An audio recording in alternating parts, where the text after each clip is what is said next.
মির্চি নিবেদন গল্প gold mine. গল্প গোল্ড মাইন। বইটির সত্য আনন্দ পাবলিশার্স প্রাইভেট লিমিটেড কর্তৃক সংরক্ষিত। আমাদের আজকের গল্পটি প্রাপ্তবয়স্কদের জন্য। মদ্যপান, ধূমপান ও মাদক সেবন স্বাস্থ্যের পক্ষে ক্ষতিকর। মির্চি গল্প গোল্ড মাইনে আপনাকে স্বাগত।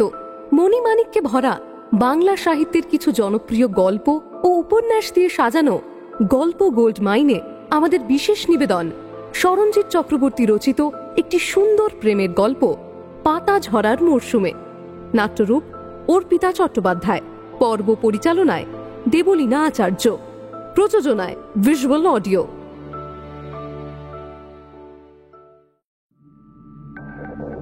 একটা কথা কিন্তু আমার কানে এসেছে যে তুই নাকি সেদিন ইচ্ছে করে ম্যাচ ছেড়েছিলি। যদি এটা সত্যি হয় তবে তোর কপালে দুঃখ আছে। অ্যাসিড বাল্ব জানো, নাইট্রিক অ্যাসিড, ওর এক ফোঁটা যদি কারোর চামড়ায় পড়ে তাহলে সেটা চামড়া, হাড় সব জ্বালিয়ে দেয়। এবার ভাবো তো,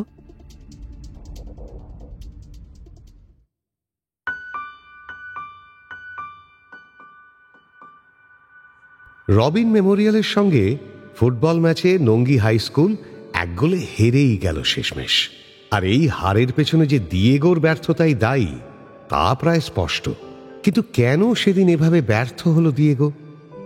এদিকে বাটানগরের বড়লোক বাড়ির মেয়ে টাপুর তার কোচিং স্যারের বেয়াদপি সহ্য করতে না পেরে সকলের সামনেই তাকে বড্ড অপমান করে বসল।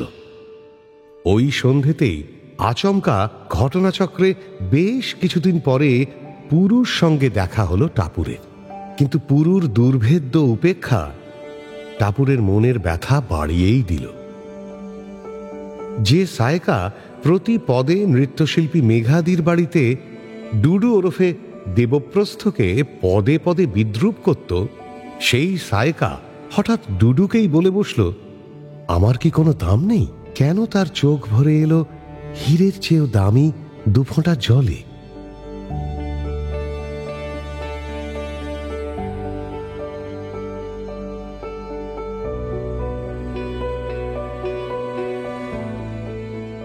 আজ স্কুল জীবন শেষ হয়ে গেল কবিরদের।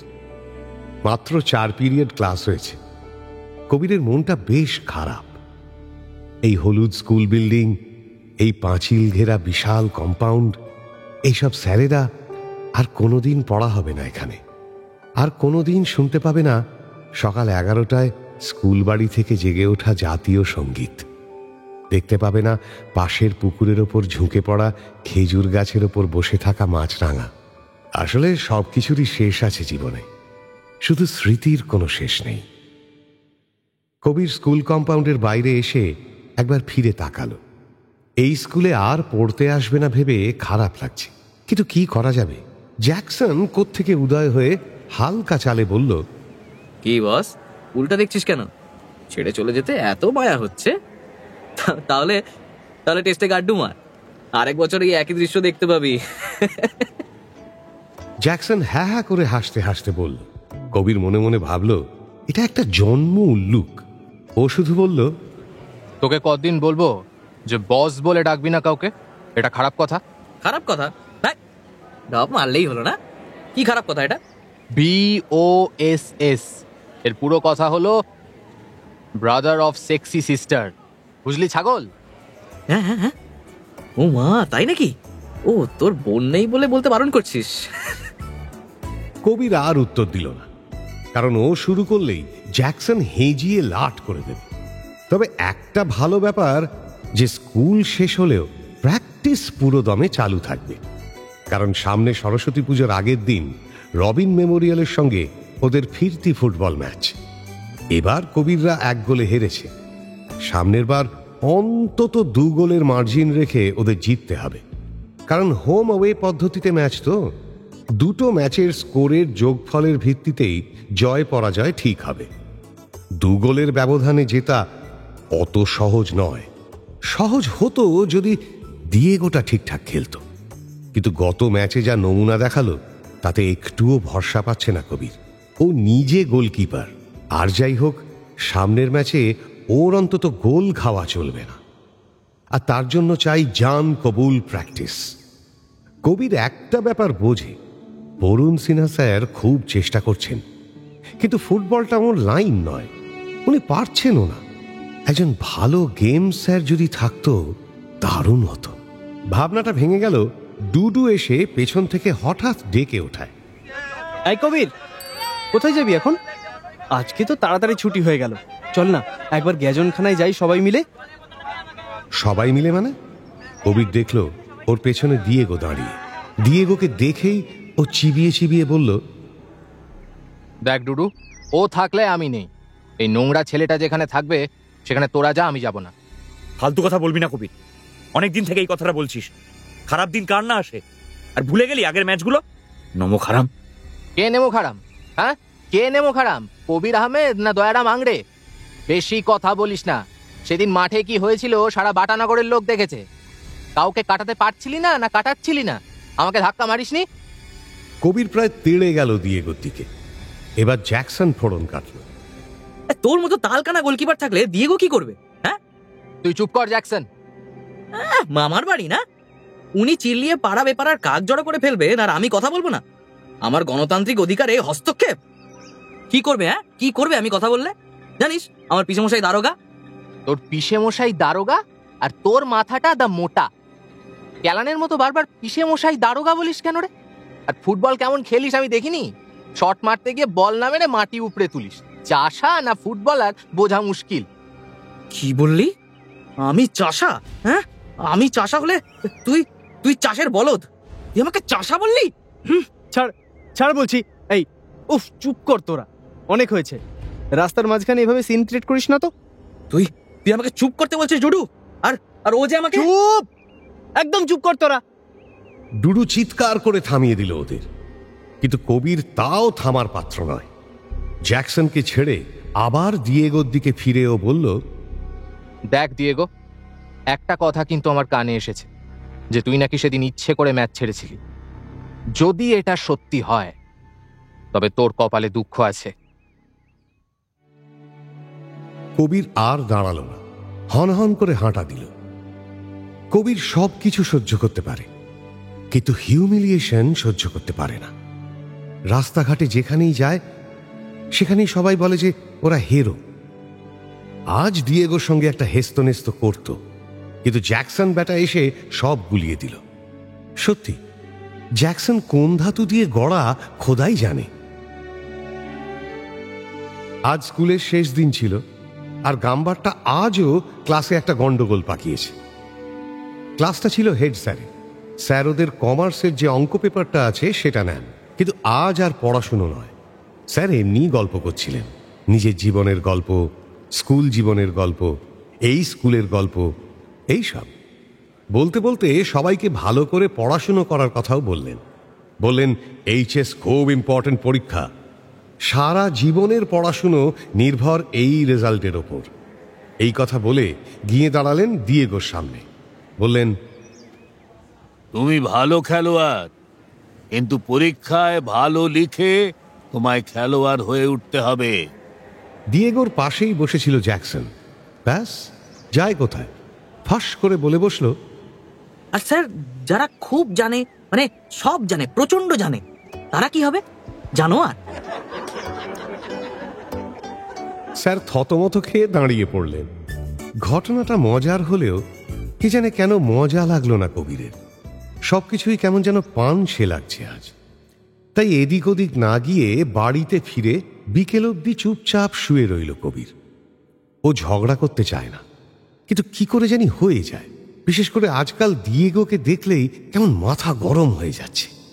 বিছানায় শুয়ে শুয়ে দুপুরটা বড় নিঝুম মনে হলো কবিরের। ওদের বাড়ির দোতলায় ওর ঘর, জানলার ধারে ওর খাট। ও শুয়ে শুয়ে দেখছিল লম্বা লম্বা সুপুরি গাছ, দু চারটে তাল গাছের মাথা, আর তার মধ্যে দিয়ে উঁকি দিচ্ছে পুরনো মন্দিরের চূড়ো। কাঁচা হলুদ রঙের রোদ ছড়িয়ে ছিটিয়ে লেগে আছে এই সব কিছুর গায়ে। বহু দূরে আকাশে কয়েকটা চিল চক্কর মারছে গোল করে। জানলার পাশের বেলগাছের ডাল থেকে একটা কাঠবেড়ালি ওর দিকেই তাকিয়ে আছে, যেন শুয়ে শুয়ে নিজের সঙ্গে কথা বলছিল কবির। আচ্ছা, আজ এই যে আমার মন খারাপ, কাঠবিড়ালিটা কি বুঝতে পেরেছে? আমার এই প্রায় 18 বছরের দুপুরটা তো কোনোদিন ফিরে আসবে না আর। একসময় তো আমি বুড়ো হয়ে যাব, তখন কি মনে পড়বে এসব দিনের কথা? এই স্কুল, এই বন্ধুরা, আর টাপুরের কথা, তখন কি এসবের আর কোনো গুরুত্ব আমার কাছে থাকবে? মনে পড়ল একবার ক্লাস 9-এ পড়ার সময় সন্দীপ স্যার বলেছিলেন সমস্ত ঘটনার ছবিই নাকি আলোর মধ্যে থেকে যায়। মানে যদি ধরে নেওয়া যায় যে অ্যান্ড্রোমিডা নক্ষত্র থেকে পৃথিবীকে এখন দেখা যাবে, তাহলে নাকি এই 2005 সাল নয়, দেখা যাবে আকবর বাদশার শাসন চলছে।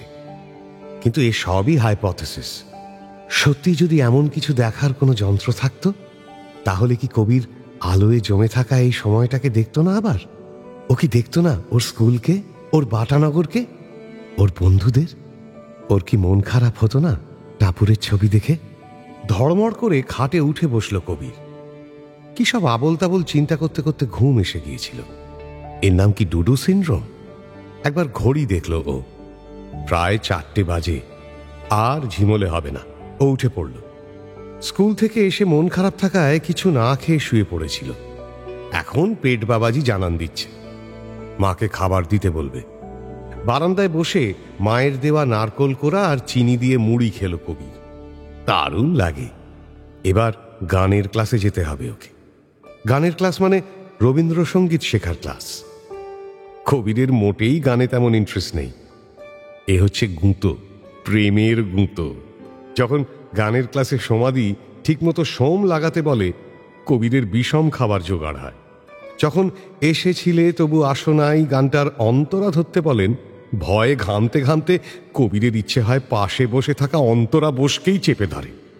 কবির মাঝে মাঝে ভাবে, ওহ, টাপুর আমায় দিয়ে আর কি কি করাবে। রবি ঠাকুর থাকলে আমার গান শুনে গান লেখাই ছেড়ে দিতেন।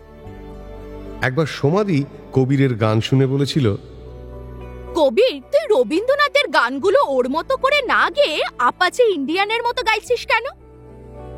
কবির বলতে যাচ্ছিল, অন্তত অ্যাপাচি ইন্ডিয়ানের মতো তো হচ্ছে। কিন্তু টাপুর ওর দিকে তাকিয়ে আসে দেখে ও আর কিছু বলতে পারেনি।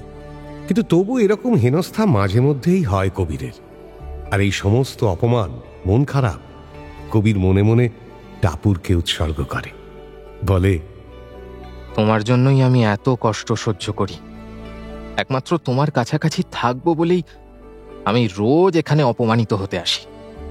টাপুর কবিরের কাছে যে কি, সেটাও ঠিক কাউকে বোঝাতে পারে না।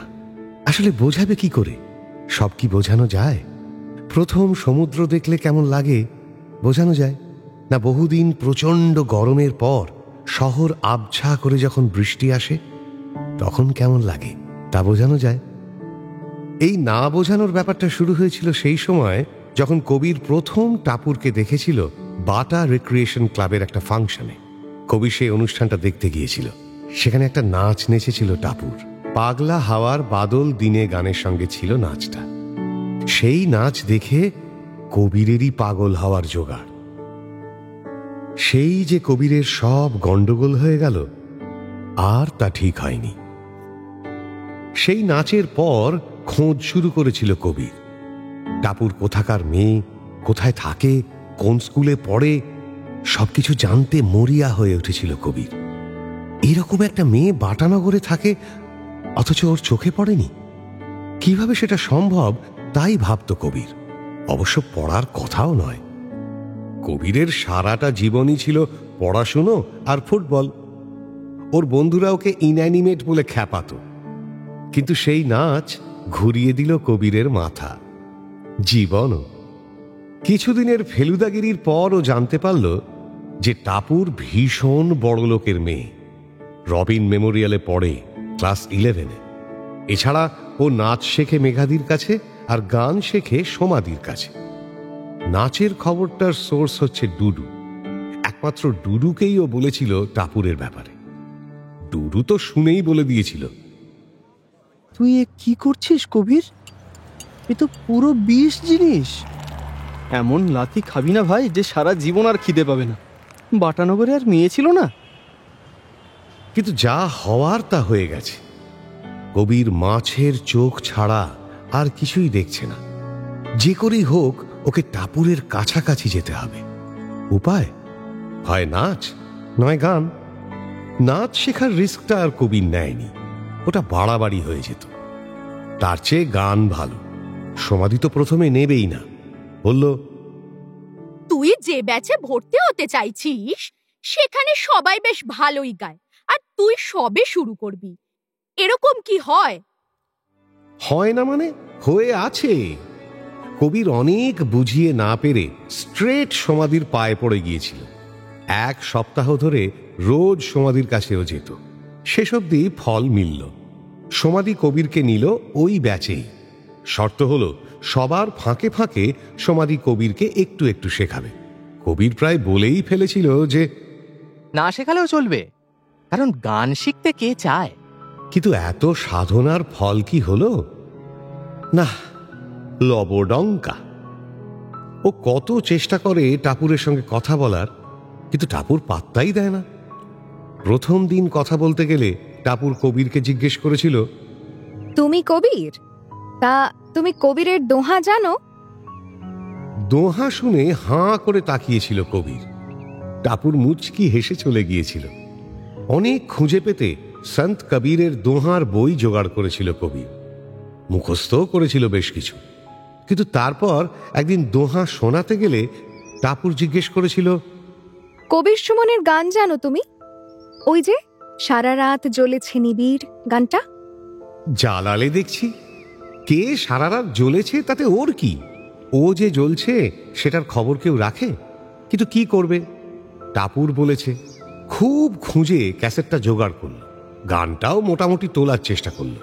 একদিন শোনাতে যাবে, দেখল টাপুর তো শুনছেই না, উল্টে প্রশ্ন করল, বলো তো কবির বেদি জেমস বন্ডের কোন সিনেমায় অ্যাক্টিং করেছে?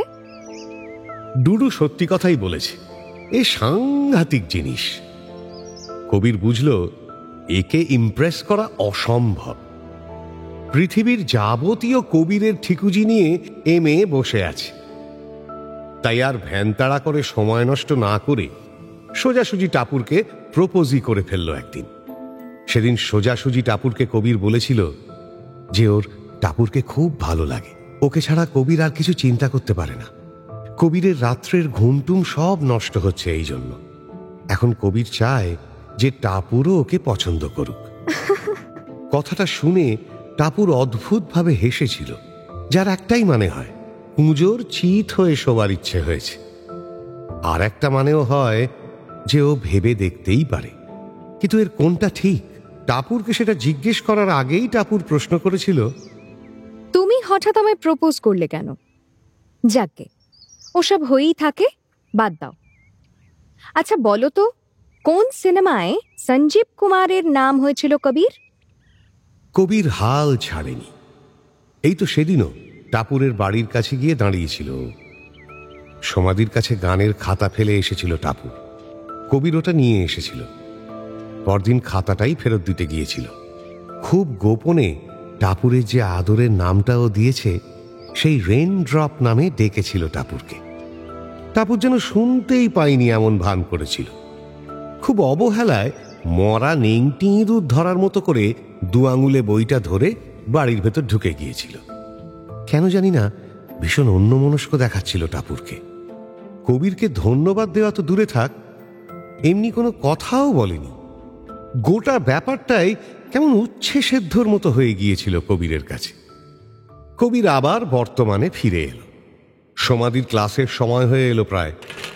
ও তাড়াতাড়ি সাইকেল বের করলো। টাপুরের সামনে সমাধি ওকে লেট নিয়ে কিছু বলুক ও চায় না। সমাধির গানের ক্লাস চ্যাটার্জি পাড়ায়। ওদের বাড়ি থেকে যেতে একটু সময় লাগে। সাইকেল নিয়ে রাস্তায় বেরিয়ে এলো কবির, কিন্তু সাইকেলে উঠেও যেতে পারল না। ওর কাবাবে মূর্তিমান হাড্ডির মতো হাজির হলো নাড়ু কাকা। নাড়ু কাকা হলো কবিরদের বাড়ির কনস্ট্যান্ট ফ্যাক্টর। নাড়ু কাকা কোনো চাকরি বাকরি করে না। ওর বাবা একটা হাওয়াই চটির ফিতে তৈরির ফ্যাক্টরি তৈরি করে দিয়েছিলেন। নাড়ু কাকা এখন সেটাই দেখাশুনো করে। দেখা অবশ্য নামেই, কারণ নাড়ু কাকার কাজই হলো সবার ব্যাপারে নিজের ছোট্ট বড়ির মতো নাকটা গলিয়ে দেওয়া। সারা দিন ঘুরে ঘুরে কোথায় ঝামেলা হচ্ছে, কোন বুড়ো বুড়িকে তাদের ছেলেমেয়েরা বাড়ি থেকে বের করে দিয়েছে, কোন মেয়ের বিয়ে হচ্ছে না, নাড়ু কাকা এসব খুঁজে বেড়ায়। আর কবিরের বাবা যেহেতু উকিল, নাড়ু কাকা ওর কাছে হয় কি নয় ছুটে আসে লিগ্যাল অ্যাডভাইস নিতে। এখনো নিশ্চয়ই সেরকম কোনো কেস। নাড়ু কাকার কয়লার সঙ্গে কেস চলছে টাইপের কালো মুখটা দেখে কবিরের মেজাজ খারাপ হয়ে গেল। কবিরকে দেখেই নাড়ু কাকা বলল, এই যে সন্ত কবির, কি খবর? এই সন্ত কবির নামে কেউ ওকে ডাকলেই কবিরের মাথা গরম হয়ে যায়। এখনো গরম মাথাটা আরো তেতে গেল ওর, কিন্তু অতি কষ্টে নিজেকে সামলে নিয়ে ও বলল, কি ব্যাপার নাড়ু কাকা? আর বলিস না, এক ঝামেলায় পড়েছি। আমাদের পাশের বাড়ির ছেলেটা একটা কাণ্ড করেছে। একটা বাচ্চা মতো মেয়েকে বিয়ে করে নিয়ে এসেছে। গতকাল রাতের ঘটনা এটা। মেয়ের বাবা তো খুঁজে পেতে আজ দুপুরে এসে হাজির, সঙ্গে এক গাদা পুলিশ আর লোকজন। ছেলেটাকে ধরে নিয়ে যাবে কিনা, মেয়ের নাকি 18 বছর বয়স হয়নি এখনো। এদিকে মেয়েটা বেঁকে বসেছে, বলছে ওর 18 হয়ে গেছে। আরে গন্ডগোলটা করেছে কোথায় জানিস? মেয়েটা মাধ্যমিকের অ্যাডমিট কার্ড বাড়িতে ফেলে এসেছে, ওটাই তো এজ প্রুফ। কবির ভাবল, ওকে এসব বলছে কেন? ওদিকে সমাধির গানের ক্লাস শুরু হয়ে গেছে বোধহয়। নাড়ু কাকা আবার জিজ্ঞেস করল, আরে কামালদা আছেন? কামালদা মানে কবিরের বাবা, খুব নামকরা উকিল। কিন্তু বাবা তো বিকেলে বাড়ি থাকে না, সেটা তো নাড়ু কাকার জানা উচিত। কবির সেটাই বলল। সব শুনে নাড়ু কাকা বলল, ও তাই তো, ভুলেই গেছি। ঠিক আছে, বৌদির সঙ্গেই দেখা করে যাই। কবির ভাবল, মা আবার কবে থেকে উকিল হলো? আসলে বিকেলের চা কেস আছে। যাকে কবির আবার সাইকেলে উঠেছে আর নাড়ু কাকাও বাড়ির ভেতর ঢুকবে। এমন সময় ঘটনাটা ঘটল। রাস্তা দিয়ে একদল ইয়াং ছেলে যাচ্ছিল। ওরা নাড়ু কাকাকে দেখে হঠাৎ চিৎকার করে উঠল,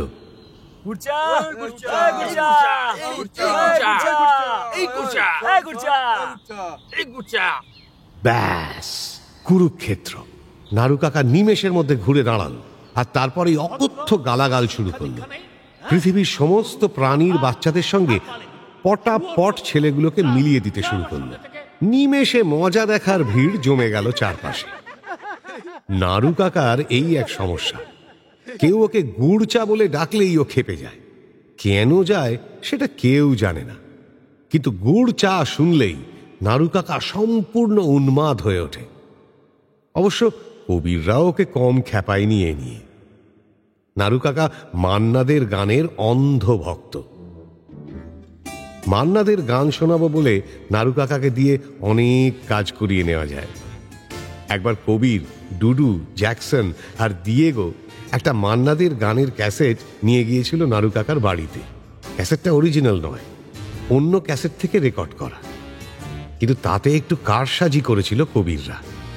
আর কারসাজিটা করেছিল শেষ গানে। গানটা সেই বিখ্যাত কফি হাউসের সেই আড্ডাটা। মান্নাদের গানের ক্যাসেট দেখে তো নাড়ু কাকা আহ্লাদে 28 টুকরো। সবাই টেপ রেকর্ডার ঘিরে বসার পর তো গান শুরু হলো। এক একটা গান হচ্ছে আর নাড়ু কাকাও ডিসকাউন্ট রেটে আহা উহু করে যাচ্ছে। একসময় শুরু হলো শেষ গানটা। এটা আমার প্রিয় গান বলে নড়ে চড়ে বসলো নাড়ু কাকা। গানটা বাজতে লাগলো। কফি হাউসের সেই গুড় চা কোথায় হারালো সেই গুড় চা, নিখিলেশ প্যারিসে, মইদুল গুড় চা, সুজাতাই আজ শুধু গুড় চা। এভাবে গানটা বেজে চলল। কবিররাই জায়গা মতো কথাটা ঢুকিয়েছে। কবির আর চোখে দেখল নাড়ু কাকার মুখ লাল, চোয়াল শক্ত, মাথার চুলগুলো প্রায় খাড়া হয়ে গেছে, কিন্তু কিছু করতেও পারছে না। টেপ রেকর্ডারটা যে ভেঙে ফেলবে সেটাও সম্ভব নয়, কারণ সেটা নিজের। শেষে আর থাকতে না পেরে বলেই ফেলল, শেষ পর্যন্ত মান্নাদেও বলছেন, তাহলে আর কি করা যাবে। এখন এই বিকেলে নাড়ু কাকাকে থামাতে যথেষ্ট বেগ পেতে হলো কবিরকে। চিৎকার চেঁচামেচিতে কবিরের মাও নেমে এসেছে নিচে। দুজনে মিলে ওরা কোনো মতে থামালো নাড়ু কাকাকে। কিন্তু নাড়ু কাকা আর বাড়ির ভেতরে গেল না, রইল পড়ে বিয়ের ঝামেলা। নাড়ু কাকা হন হন করে স্টেশনের দিকে হাঁটা দিল। কবির ঘড়ি দেখল, উফ, প্রচুর লেট হয়ে গেছে। সমাধির ক্লাস প্রায় হাফ হয়ে গেছে। কবির আর কোনো দিকে না তাকিয়ে পড়ি কি মড়ি করে সাইকেল ছোটালো। সমাধিদের বাড়িটা আজ বড় চুপচাপ লাগলো কবিরের। কি ব্যাপার, দরজার কাছে খুলে রাখা কোনো জুতো তো নেই? ক্লাস শেষ হয়ে গেল নাকি? কবির কলিং বেল টিপল। সমাধি নিজেই বেরিয়ে এলো, বলল, আরে কবির, তুই আজ বেশিক্ষণ ক্লাস নিতে পারিনি রে। মায়ের শরীরটা খারাপ হয়েছে হঠাৎ, একবার ডাক্তারের কাছে নিয়ে যাব, তাই তাড়াতাড়ি ছুটি দিয়ে দিয়েছি। পরের দিনও ক্লাস নিতে পারবো না, বুঝলি? ও ভালো কথা, এই গানের খাতাটা টাপুরকে দিয়ে দিস তো। আজও খাতাটা ফেলে গেছে। কি যে হয়েছে মেয়েটার, গানে ওর মনই নেই একদম। সমাধি গানের খাতাটা কবিরের হাতে দিয়ে দরজা বন্ধ করে দিল। কবিরের মনে হলো ফার্স্ট প্রাইজ পেয়েছে ও। আজও টাপুরের খাতা? আচ্ছা, টাপুর ইচ্ছে করে খাতাটা ফেলে যাচ্ছে না তো, যাতে আমি ওকে বারবার খাতাটা ফেরত দিতে পারি? মনের মধ্যে পপকর্ন ফুটতে লাগলো কবিরের। ও দ্রুত প্যাডেলে চাপ দিল। টাপুরের বাড়ির সামনে গিয়ে দাঁড়াবে আজও। আজ নিশ্চয়ই টাপুর ওকে অবজ্ঞা করবে না। হঠাৎ কি মনে হওয়াতে রাস্তার পাশে সাইকেলটা থামালো কবির। গতদিন খাতাটা খুলে দেখেনি ও। আজ খুব ইচ্ছে করছে। দেখবো একবার। একবার দেখলে কি হয়েছে, কেউ তো আর জানতে পারছে না। খাতাটা খুব যত্ন করে খুলল কবির। ওর রেন ড্রপের খাতা। নাকের কাছে নিয়ে একবার গন্ধ শুকল। অদ্ভুত সুন্দর একটা গন্ধ পেল। পাতায় পাতায় নানান গান লেখা। কি সুন্দর টাপুরের হাতের লেখা। দেখি তো শেষ পাতাটা, কারণ খাতার শেষ পাতাতে হিজিবিজি লেখার মধ্যে অনেক গোপন কিছু লিখে রাখে মানুষ। শেষ পাতাটা খুলল কবির। রাস্তার আলোয় কবির দেখল শেষ পাতার লেখাটা। সাদা পৃষ্ঠার উপর লাল কালি দিয়ে আঁকা একটা পান পাতা, আর তার মধ্যে মোটা করে লাল কালি দিয়ে লেখা পুরু। হাত পা ঠান্ডা হয়ে গেল ওর। পুরু? এর মানে কি? পুরুর সঙ্গে টাপুরের যোগ কোথায়? মাথাটা ঘুরতে লাগলো কবিরের। ওর চোখের সামনে বাটানগর ঢেউ লাগা নৌকোর মতো অল্প অল্প দুলতে লাগলো।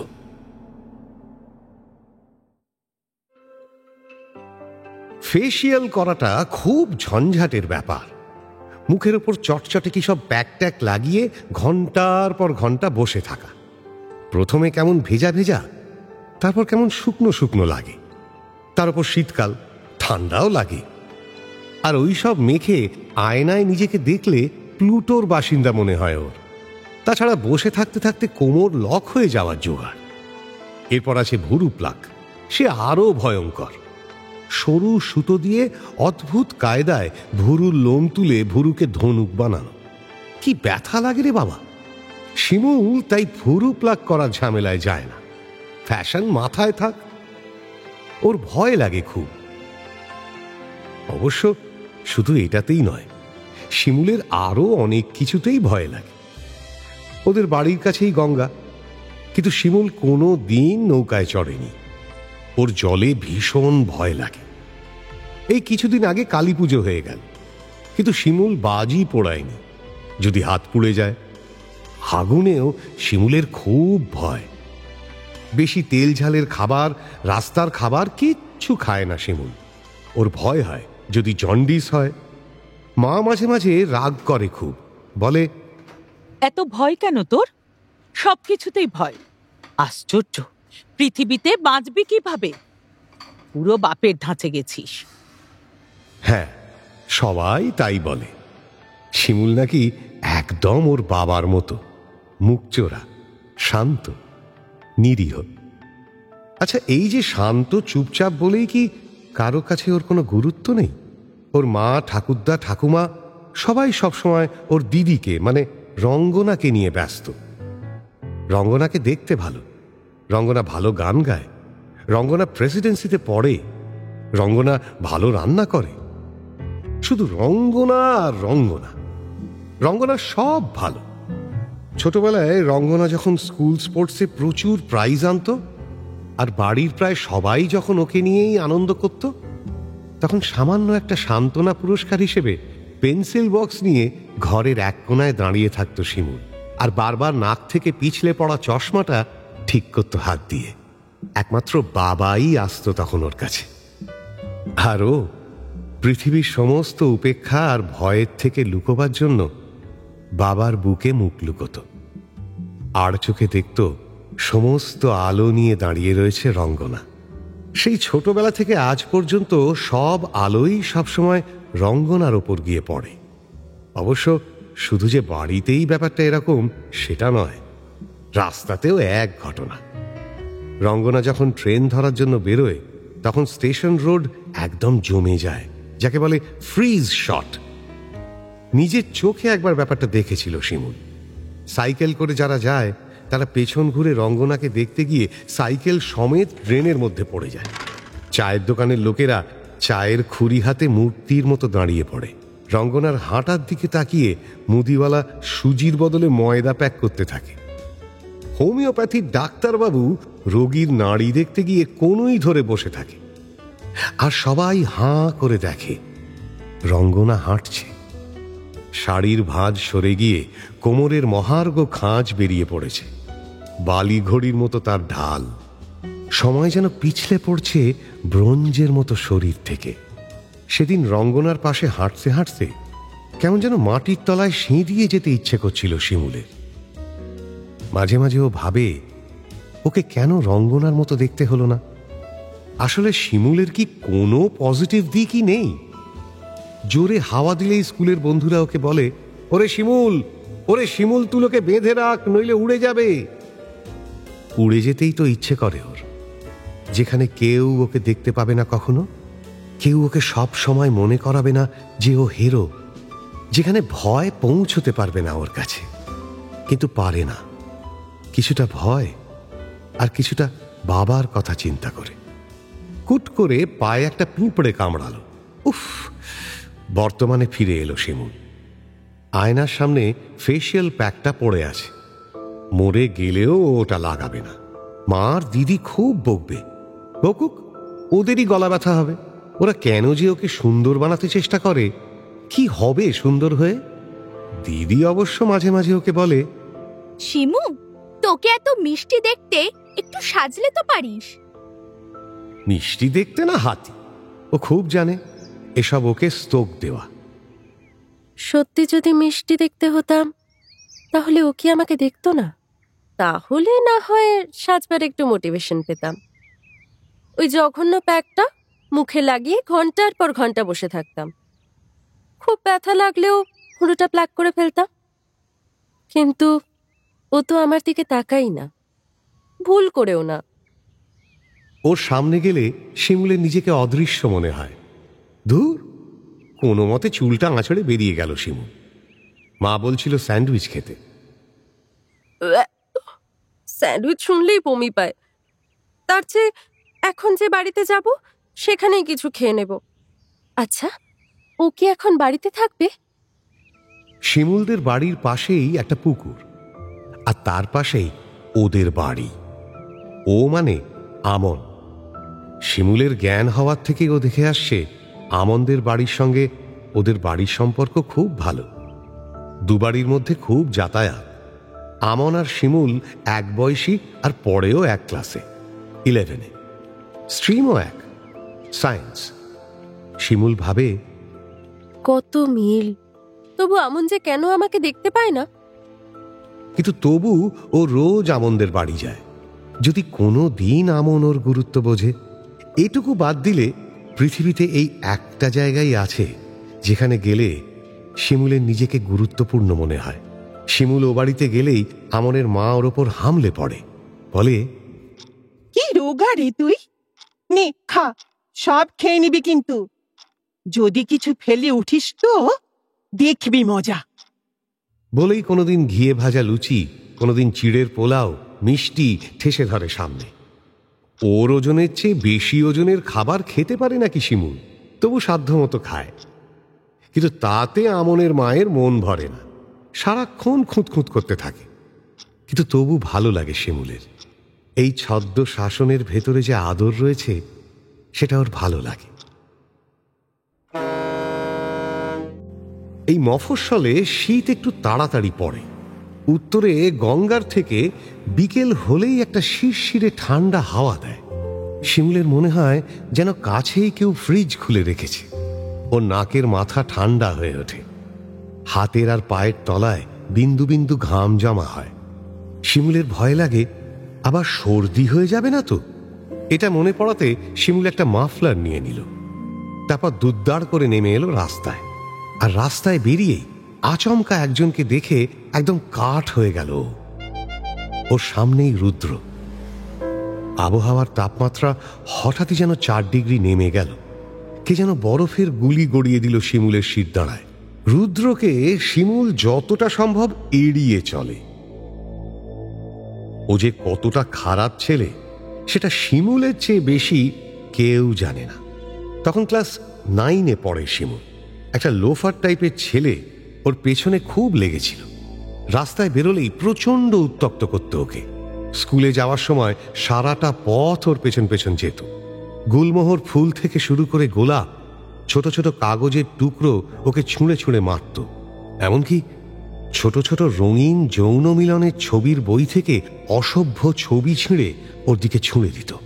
এছাড়া খারাপ কথা তো আছেই। শিমুল ভয়ে কাঁটা হয়ে থাকত। পরের দিন স্কুল আছে চিন্তা করে রাতে ঘুম আসতো না। একটা আতঙ্ক হয়ে গিয়েছিল ওর। ছেলেটার কথা ও মাকে বলেছিল, কিন্তু সবটা বলতে পারেনি। খারাপ ছবি আর অশ্লীল কথাগুলো ও মাকে বলতে পারেনি। মা জানে মেয়ে ভীতু, তাই ওর কথায় অতটা গুরুত্বও দেয়নি।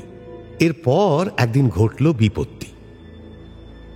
স্কুল থেকে বাড়ি ফেরার পথে ছেলেটা আবার ওর পিছু নিল। তখনও শীতকাল ছিল। স্কুল ফাংশনের নাচের রিহার্সালের জন্য শিমুলের স্কুল থেকে বেরোতে দেরি হয়ে গিয়েছিল। আর ভাগ্যটাও এমন, সেদিন টাপুরও সঙ্গে ছিল না। স্কুল থেকে বাড়ির পথ অনেকটা। অল্প আলোকিত রাস্তা দিয়ে ও একা ফিরছিল। হঠাৎই পেছনে শুনল সাইকেলের বেল। শিমুলের শরীর যেন অবশ হয়ে গেল। রাস্তার দুদিকে বড় মাঠ, তাতে ছড়িয়ে ছিটিয়ে গুলমোহর আর পাম গাছের সারি। জায়গাটা খুব সুন্দর হলেও বেশ নির্জন, তার উপর আলোও কম। ছেলেটা ওর সাইকেল নিয়ে শিমুলের সামনে এসে দাঁড়ালো। বলল, কি ডার্লিং, আজ একা? চলো, যা শীত পড়েছে একটু মস্তি করা যাক। এমন সুযোগ আর পাওয়া যাবে না। বলে হাত দিয়ে একটা প্রচন্ড খারাপ ইঙ্গিত দেখালো। শিমুল ভয়ে নীল হয়ে গেল। ডিসেম্বরের ঠান্ডাতেও দরদর করে ঘামতে লাগলো। আর তার সঙ্গে ওর কান্নাও পেল খুব। ছেলেটা এবার সাইকেল থেকে নেমে এসে দাঁড়ালো ওর সামনে। ফিসফিস করে বলল, চলো না, আজ একটু তোমায় খাবো। এই যে তোমার সালমা হাইকের মতো পেট, সেটা একটু চেখে দেখবো। বলে এবার ছেলেটা শিমুলের বুক আর পেটের মাঝখানটা ধরতে গেল। শিমুল আর পারল না। এক ধাক্কায় ছেলেটাকে মাটিতে ফেলে দৌড় লাগালো। ছেলেটা মাটিতে পড়ে গিয়েও সামলে নিল মুহূর্তের মধ্যে। তারপর তাড়া করে শিমুল বেশি দূর যাওয়ার আগেই গিয়ে ধরে ফেলল ওকে। শিমুলের হাতটা মুচড়ে ধরে হিম গলায় বলল, অ্যাসিড বাল্ব জানো? Nitric acid. ওর 1 ফোঁটা যদি কারোর চামড়ায় পড়ে, তাহলে সেটা চামড়া, হাড় সব জ্বালিয়ে দেয়। এবার ভাবো তো, যদি বাল্ব ভর্তি সেটা তোমার মুখে পড়ে, এই প্রীতিজিনটার মতো ঠোঁট তো কুষ্ঠ রোগীর মতো হয়ে যাবে, তাই না? যদি নিজেকে বাঁচাতে চাও, তাহলে কাল অবশ্যই গঙ্গার জেটির ধারে আসবে। এই 4:30 নাগাদ আমি তোমাকে খাবো। আর যদি তুমি রাজি থাকো, তবে ফিতে কাটার জন্য ক্যাপ নিয়ে আসবো। চলি।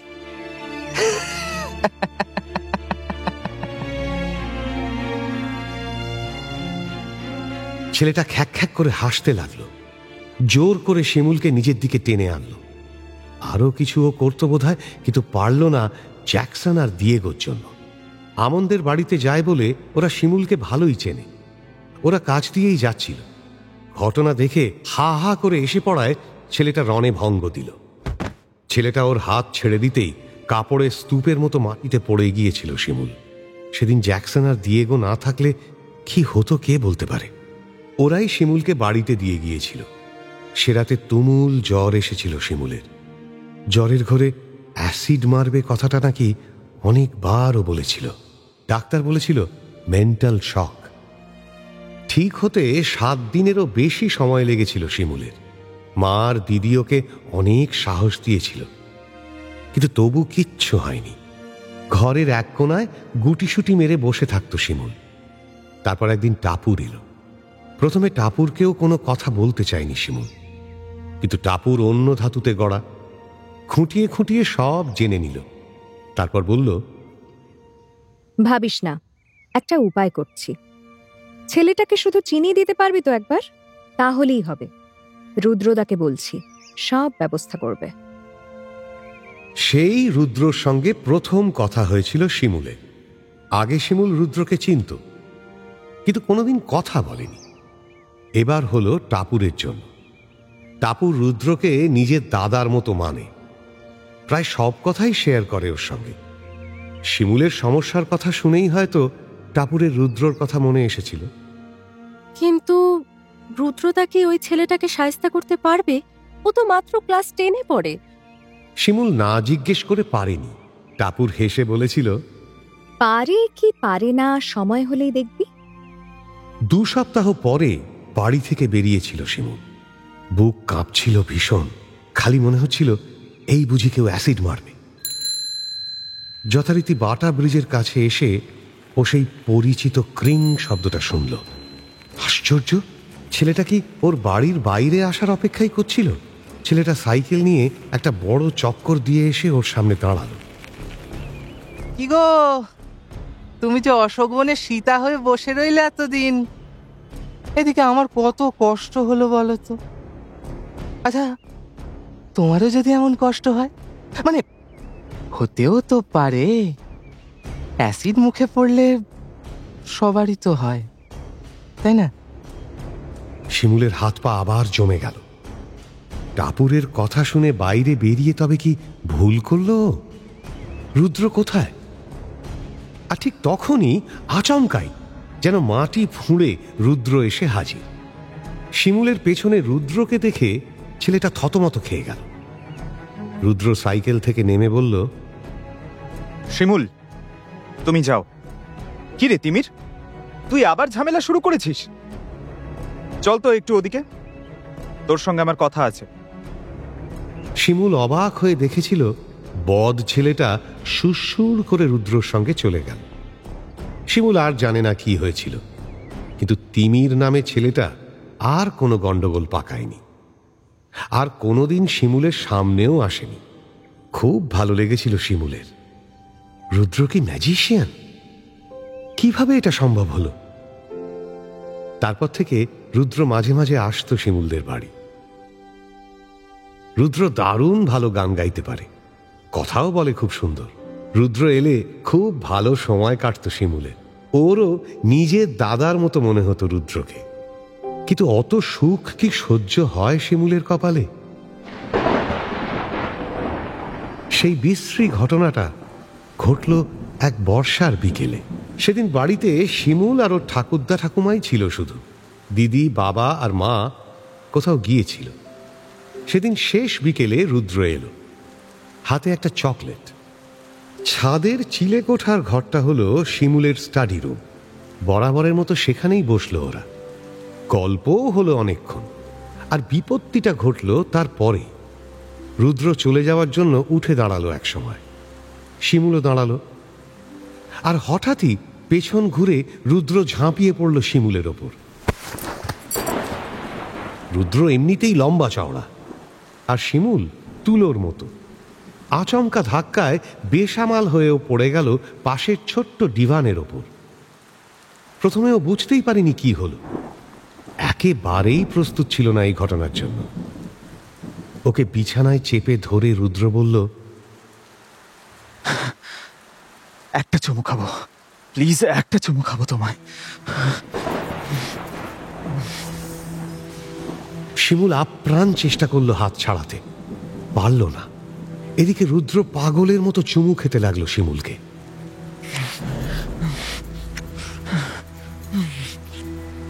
ঠোঁটে, গালে, গলায় মুখ ঘষতে লাগলো রুদ্র।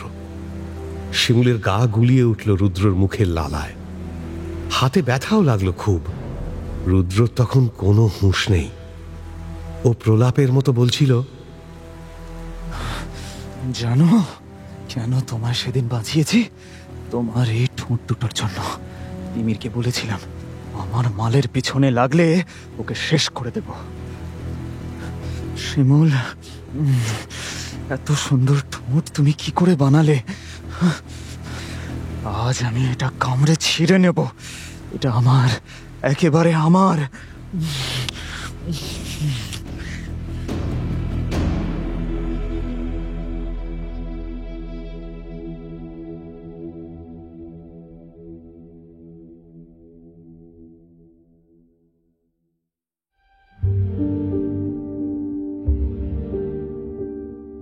রুদ্র চলে যাওয়ার পর বিধ্বস্ত শিমুল একা বসেছিল।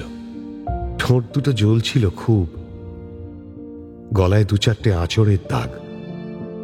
শিমুলের কান্নার শক্তিও ছিল না। কাউকে ও সেই কথা বলতে পারেনি, এক লজ্জায়, আর দুই কেউ ওকে বিশ্বাস করবে না। শুধু অনেক ভরসায় ও আমনকে বলেছিল ঘটনাটা।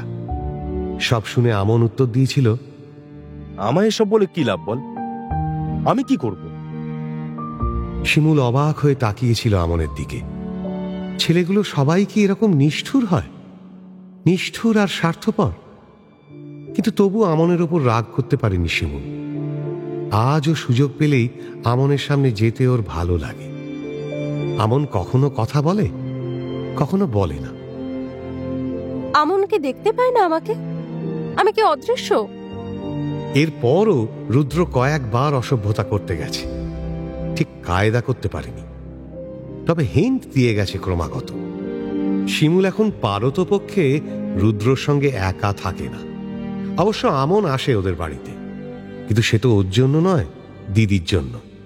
ওর সঙ্গে ক্ষমা ঘেন্নার মতো একটু কথা বলে আমন সোজা ঢুকে যায় দিদির ঘরে।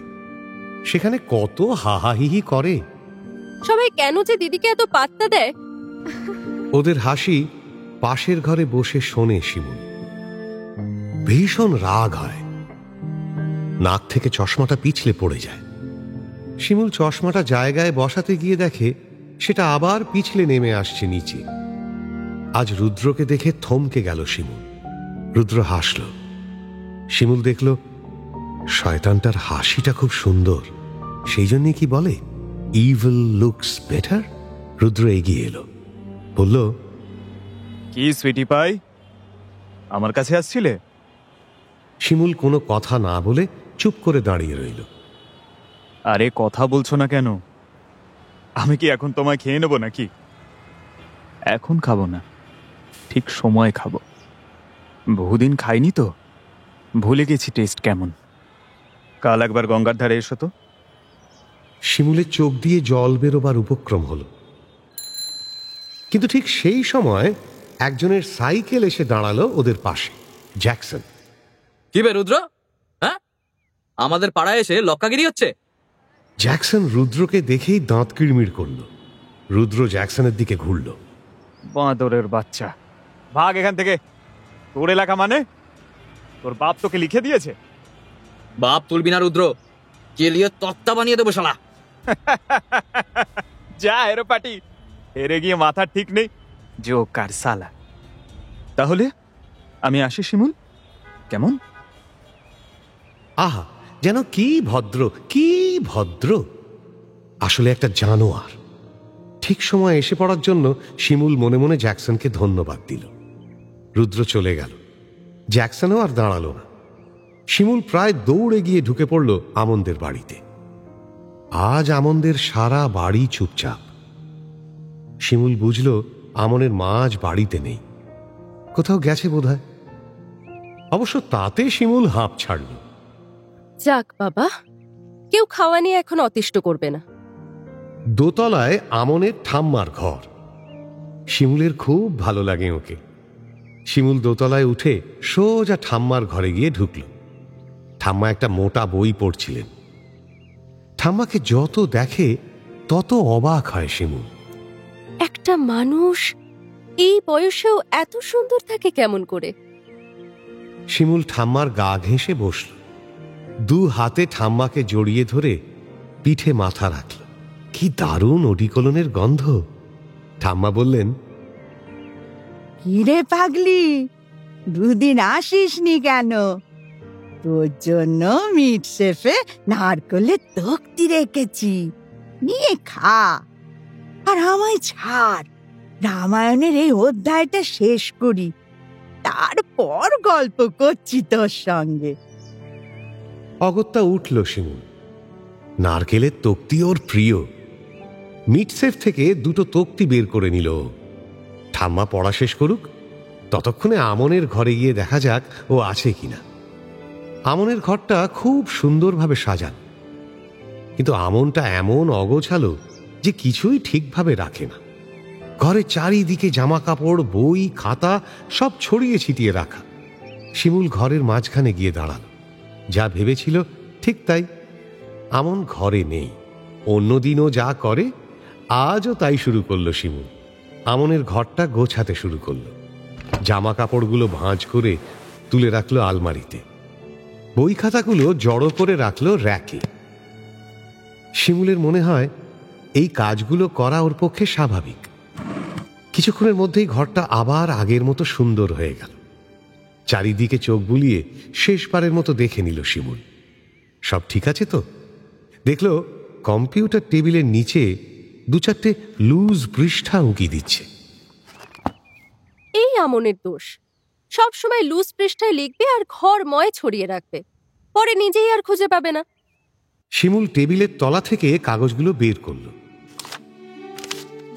বাংলায় কি সব লেখা!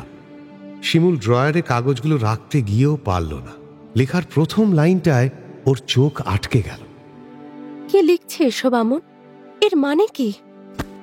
শিমুল ধপ করে বসে পড়ল খাটে, লেখাগুলো পড়তে লাগলো। রঙ্গনাদি, তোমার মুখটাই বারবার সামনে চলে আসে আমার। তোমার ব্রোঞ্জ রঙা শরীর, তোমার গিটারের মতো খাঁজওয়ালা কোমর। সেদিন তুমি যখন সামনে ঝুঁকে মাটি থেকে স্কেল তুলছিলে, আমি স্পষ্ট দেখলাম তোমার ওই পোড়া মাটির বুক। আমার সব ধ্বংস হয়ে যাচ্ছিল। আমি এখন রাত্রে ঘুমোতে পারি না। তুমি যখন মুখ টিপে হাসো, আমার দিকে তাকাও, আমি মরে যাই একদম, আবার বেঁচেও উঠি।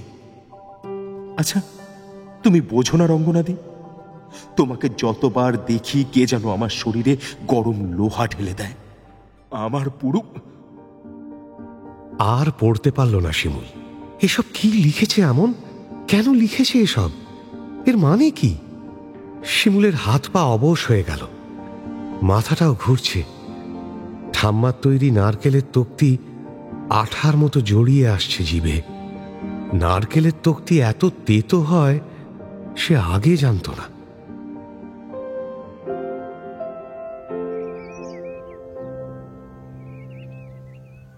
আজ প্র্যাকটিসের চতুর্থ দিন। এখন দিন যেহেতু অনেক ছোট হয়ে গেছে, তাই এই বেলা 3:30-র মধ্যেই সূর্য অনেক ঠান্ডা হয়ে আসে। ওদের প্র্যাকটিস ঘন্টা দেড়েকের হয়। স্টুডেন্টরা একে একে আসছে সবে। পুরুও খানিকক্ষণ হলো মাঠে এসেছে। পুরু মাঝে মাঝে ভাবে যে এখন তো ওর ফুটবলার থাকার সময়, আর এখনই ওকে গেমস টিচার হিসেবে একটা স্কুলে ট্রেনিং করাতে হচ্ছে। আচ্ছা, ওকে কি কোচ বলা যায়? মানে যে অর্থে কোচ বলা হয়? প্রশ্নটা মাথায় আসতেই নিজেই হেসে ফেলল পুরু। কিন্তু পুরু জানে এই হাসিটুকু টিকিয়ে রাখা মুশকিল, কারণ প্রাণবল্লভ মিত্রের হাতেই পুরুর চাকরির প্রাণ। প্রথম দেখা হওয়ার সময় প্রাণবল্লভ মিত্র বলেছিলেন 7 দিনের মধ্যে উনি পুরুকে খবর পাঠাবেন চাকরির ব্যাপারে, কিন্তু পুরুকে অপেক্ষা করতে হয়েছে 2 সপ্তাহ। তারপর একদিন এসেছে ইন্টারভিউয়ের ডাক। ইন্টারভিউতে নঙ্গি হাইয়ের হেড স্যার ছাড়াও আরও কয়েকজনের সঙ্গে প্রাণবল্লভ মিত্র নিজেও ছিলেন। পুরুকে অবশ্য বিশেষ কিছুই জিজ্ঞেস করা হয়নি। স্পষ্ট বলে দেওয়া হয়েছে জানুয়ারির শেষ অবধি ওকে গেমস টিচার করা হচ্ছে। তারপর ওর কাজ দেখে ওকে পার্মানেন্ট করা হবে কি না সেটা বলা হবে। এর জন্য টাকা পয়সাও যা দেওয়া হচ্ছে সেটাও বলার মতো নয়। তবু নেই মামার চেয়ে কানা মামা তো ভালো। গত 3 দিন কিছুই বিশেষ প্র্যাকটিস হয়নি। সবার সঙ্গে পরিচয় হতে হতেই সময় চলে গেছে। পুরু লক্ষ্য করেছে এই 3 দিন সবাই এসেছে, শুধু একজন আসেনি, দয়ারাম আংরে। দিয়েগোর নাম যে দয়ারাম আংরে এটা জানতই না পুরু, এখানে এসে জেনেছে। কিন্তু কেন আসছে না সে? জ্যাকসন বলে একটা ছেলেকে ও জিজ্ঞেস করেছিল। জ্যাকসন নামটাও পুরুকে অবাক করেছিল। এদের কি কারো স্বাভাবিক নাম নেই? যাই হোক, ওর প্রশ্নের উত্তরে জ্যাকসন বলেছিল, দিয়েগো তো হেপাটাইটিস কেস স্যার। মানে শরীর খারাপ নাকি? না স্যার, মন মন। আরে গত ম্যাচটা হারার জন্য তো সবাই ওকে অ্যাকিউজ করছে। তার উপর বোধহয় বাড়িতেও খুব টেনশন চলছে। বোধহয় কেন? তুমি ওর বন্ধু, তুমি জানো না? স্যার, যে কেউ দিয়েগোর যতই বন্ধু হোক, ওর সমস্যার কথা ও কাউকে বলে না। এমনকি কেউ ওর বাড়িতে যায় সেটাও ও পছন্দ করে না। পুরু ভাবল এ তো মহা সমস্যা। পুরু একটা ব্যাপার জানে, মানে ওকে কেউ স্পষ্ট করে না বললেও ও জানে স্কুল কেন ওকে জানুয়ারির শেষ অবধি সময় দিয়েছে। কারণ 2 ফেব্রুয়ারি নঙ্গি হাইয়ের সঙ্গে রবিন মেমোরিয়ালের ফিরতি এবং ডিসাইডিং ম্যাচ। ওই ম্যাচটায় জেতা বা হারা অনেক কিছু পার্থক্য করে দেবে। পাটানগরের সব স্কুল টিমের যে কটা খেলা পুরু দেখেছে তাতে ও জানে এই অঞ্চলের সব স্কুলের প্লেয়ারদের মধ্যে এই দিয়েগো ছেলেটা স্পেশাল। ও একাই যে কোনো ম্যাচের ভাগ্য বদলে দিতে পারে। পুরুর মনে হয়েছে কৃষাণুদের পরে কলকাতার মাঠ আর কোনো বল প্লেয়ার পায়নি। পুরু দিয়েগোর মধ্যে সেই সম্ভাবনা দেখেছে। ও শুধু গোল করে না, গোল করায়ও। গত ম্যাচটায়ও যাই করে থাকুক না কেন, এই দিয়েগোকে পুরুর চাই। ও সেদিন জ্যাকসনকে বলেছিল, যে করেই হোক পরের দিন দিয়েগোকে মাঠে নিয়ে আসবো। কিন্তু পরের দিন মানে গত প্র্যাকটিস সেশনেও দিয়েগোকে নিয়ে আসতে পারেনি জ্যাকসন। দেখা যাক আজ পারে কিনা। পুরু দেখলো প্রায় সব স্টুডেন্টরাই চলে এসেছে। এবার প্র্যাকটিস শুরু করতে হবে। স্যার! হঠাৎ পেছন থেকে স্যার বলে কে যেন ডাকলো ওকে। পুরু পেছন ঘুরে দেখলো জ্যাকসন। ও কাছে এসে বলল, এই যে দিয়েগোকে নিয়ে এসছি, কিন্তু গুরুর মুড একদম পাংচার হয়ে আছে, খেলতেই চাইছে না। দেখুন না, জার্সি বুট কিছুই নিয়ে আসেনি। ও বলছে আপনি কোচিং করালেও খেলবে না। কেন?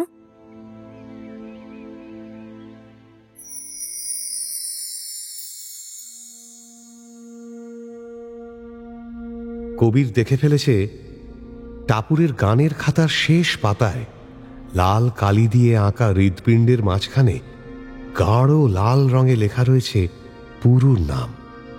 চোখের সামনে দুলে উঠেছে তার বাটানগরের দুনিয়া। এখন কি করবে গোলকিপার কবির? ছেড়ে দেবে গানের ক্লাস? ভুলে যাবে টাপুরকে? পারবে ভুলতে? আর শিমুল যে দেখে ফেলল, আমন তারই নিজের দিদি রঙ্গনাকে লিখেছে উত্তেজক কামপত্র। শিমুলও তার মন থেকে মুছে ফেলবে আমনকে? পুরু পারবে রবিন মেমোরিয়ালের সঙ্গে খেলায় তার কোচিংয়ে নঙ্গি হাই স্কুলকে জেতাতে? কি করে পারবে? দিয়েগো তো জানিয়েই দিয়েছে সে পুরুকে কোচ বলে মানবে না। কিন্তু কেন? কিসের শত্রুতা তার পুরুর সঙ্গে?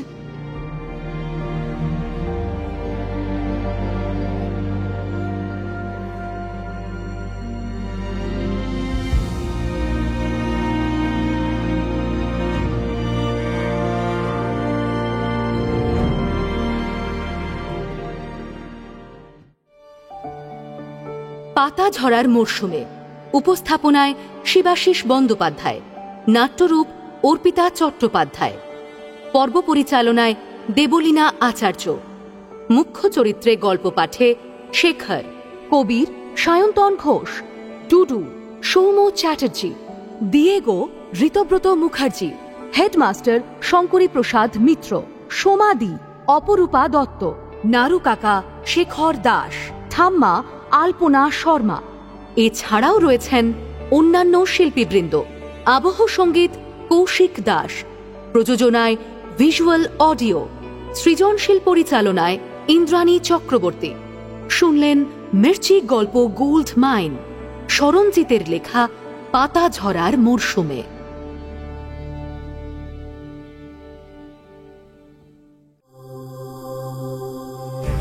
মির্চি নিবেদন গল্প গোল্ড মাইন। গল্প গোল্ড মাইন।